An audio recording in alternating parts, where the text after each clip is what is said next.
આજે પોષી પૂનમ હોય ત્યારે નડિયાદના સુપ્રસિદ્ધ સંતરામ મંદિરમાં બોર પૂનમ તરીકે ધામધૂમથી ઉજવવામાં આવે છે। એક માન્યતા એવી છે કે જેનું બાળક બરાબર બોલતું ના હોય તે પરિવારના સભ્યો સંતરામ મહારાજની બાધા અને માનતા રાખે છે અને જ્યારે બાળક બોલતું થાય ત્યારે સંતરામ મંદિરે આવી બોર ઉછાળતા હોય છે।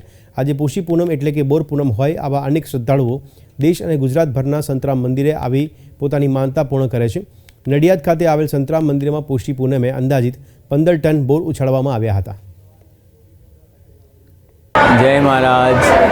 जे बाळको बोलता ना होय तोतरू बोलता होय एवा बाळकना माता पिता अहींया योगीराज अवधूत श्री संतराम महाराजनी दिव्य अखंड ज्योतिए टेक राखता होय छे, बाधा राखता होय छे कि अमारुं बाळक बोलतुं थशे तो अमे आ दिवसे बोर उछारीशुं अने ए निमित्ते बधा बोर उछारवा आवता होय छे।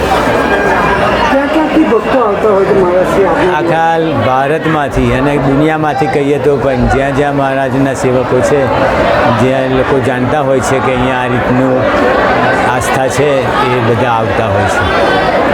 खास करीने मंदिरमां प्रसादनी शुं व्यवस्था करवामां आवे छे?